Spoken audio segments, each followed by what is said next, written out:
Omukago ogutaba ebibiina ebirina abaka mu Parliament ogwa IPOD guwandiikidde ekibiina kya National Unity Platform nga gulambika ekibiina ekyo emitendera egirina okugobererwa n'obukwakulizo bwonna bwe kirina okutuukiriza mu kusaba kwakyo okuddamu okwegatta ku mukago ogwo.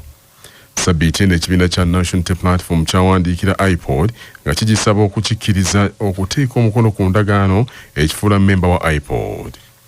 Wabula okusaba kwa NUP, IPOD yakuganye nti mu bbaluwa eyo NUP ate emitendera egisembayo egy'okussa omukono ku ndagaano gye yasoosezza.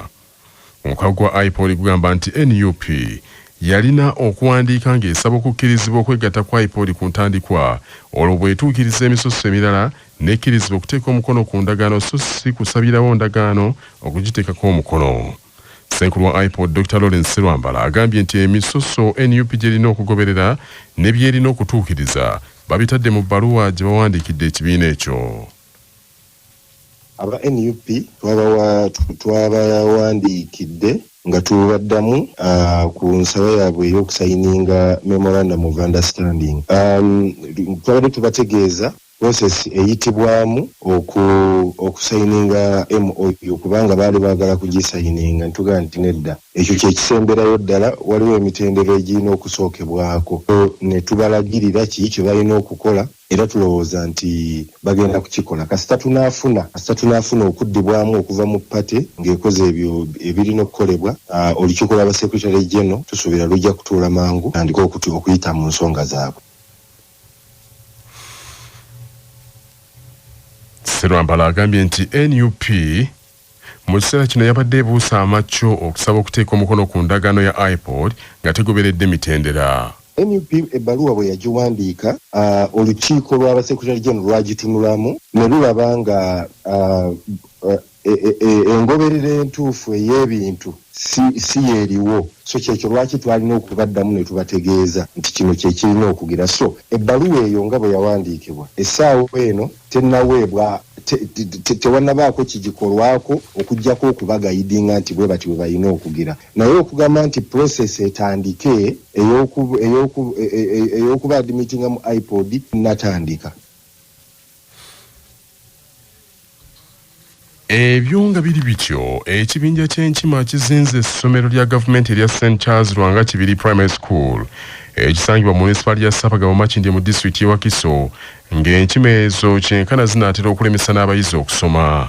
Kitegeezeddwa nti enkima oluusi zibalumba misana ne ziwalampa waggulu ku mabaati ne zikubira eyo enkyakaali nga kwe zitadde okukyafuwaza amabaati nga zikunkumulako omusulo.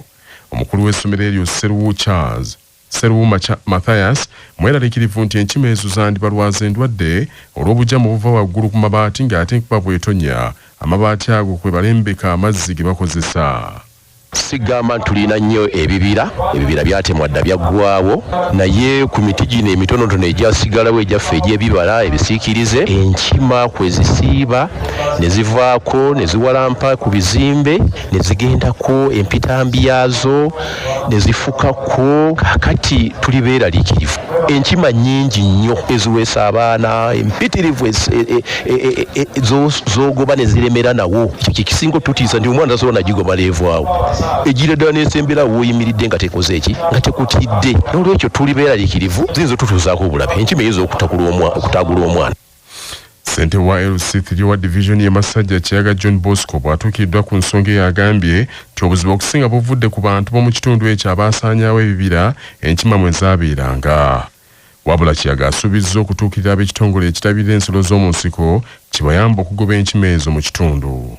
Kibi nnyo nti tulina ekizibu ky'enkima naye ekizibu tulina kinenyeza bakulembeze ekizibu ky'abantu abasaanyizaawo ebifo enkima mwe ziwangaalira ebibira mwe byabeeranga abantu baabisaanyaawo ebira bibadde bibeera abantu babigyeewo kati bw'ogenda ekaazi enkima gye zibadde zibeera basaanyizaawo kati go zinaabeerawo kati abantu be babeera mu bibira n'okubitemawo ne bateekawo ennyumba zaabwe mu bisaalu gye bibadde zigenda zifuna ekyokulya ate abantu bazimbyeyo kati ate omukulembeze ndaba okunenya kwaffe kutono enkima tezigenda kuggwamu mu bitundu bino kulira n'ennyanja olw'ensonga gye zibadde ziwangalira abantu kati bye bagenza okusengayo. Kye tugenda okukola twayogeddeko dda n'aba wildlife tusobola okubaako ze tusirisa ezimu tulabe batazikwata babeeko ze basirisa.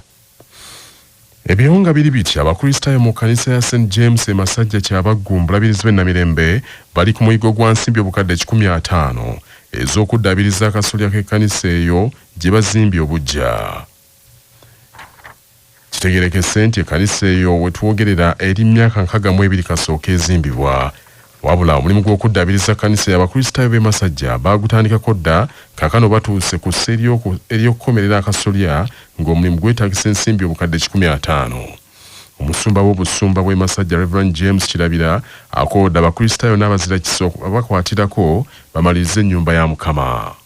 Era nabasaba nti buli mukristaayo omusajja n'omukazi n'abaana ebbaati, omwami ebbaati limu n'omukyala ebbaati limu n'abaana ebbaati litya limu. Naye abeetakulira balina okutuwa ebbaati, abeetakulira balina okutuwa ki ebbaati erimu ekiyamba okusereka ekkanisa. Era nja kubasaba era n'okubategeeza nti Christmas tunakulira mu kkanisa mpya. Amyuka ssente w'akakiiko akazimbi Ategeka John agambye nti ku nsimbi obukadde 150 ze beetaaga baakasondako obukadde 65 naye n'asaba abazira kisa okubakwatirako. N'omulimu tugutambuziza katuli ku feezi ya kusereka era okusereka kutambula mulungi naye nga budget yaffe ya kusereka eri ku milioni 15 naye twakawezaako emiliyoni 67 ebyoma bye twakagula naye nga tukyanoonya. Kamishona wa Parliament era omubaka wa Nyendo Mukungwe mu kibuga Masaka ow'ekitiibwa Mathias Mpuuga Nsamba agambye nti beebufuza ebibi bitta emirimu bw'atyo n'asaba abali mu bizinensi obuteesuulirayo gwa naggamba kulonda abakulembeze mu kalulu akabindabinda.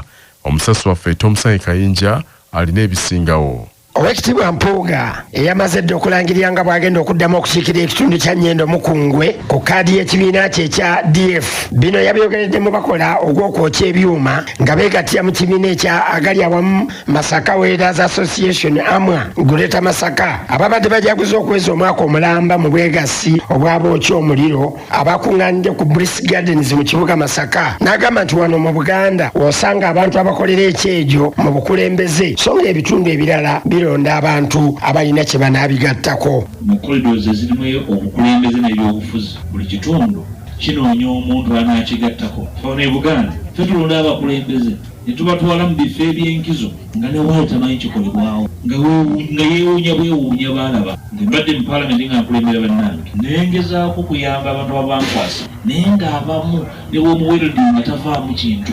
Owekitiibwa Mpuuga nga ku mulundi guli lwe yasooka okusisinkana abantu bano yabawa ebikozesebwa byonna yabongedde obukadde 2 bagulewo omutimbagano website kwe banaateeka bye bakola bamanyike mu Uganda ne mu nsi yonna. N'abasaba bongeremu obuyiiya mu bye bakola bave mu kukola dizayini z'enzigi enkadde n'amadirisa bulijjo ezimanyiddwa ze baakwata obukusu ng'emmumbu ey'ekigalanga. Ssentebe w'ekibiina kino Omulema Frank ow'Ekinoni eyabadde n'omumyuka we Suun Edward, Kimbo wa Polo omuwanika, Semaganda Richard omuwandiisi n'abalala yagambye nti baatandika bali 26 kati bawera 16 naye nga balina ekirooto eky'okuzimba essomero erinaatendeka abavubuka ebyemikono mu Masaka City. N'agamba nti baakeesondamu obukadde 32 okugula ettaka. Omubaka w'ekibuga Masaka era agenda okukikwatira bendera ku kkaadi ya DF Juliet Kakande Nakabuye yabawadde akakadde k'ensimbi kalamba n'abasaba okweggyamu obusongasonga obuyinza okubalemesa okutuukiriza ekirooto kyabwe. Abantu bangi bavaayo bafuna ebirooto ebirungi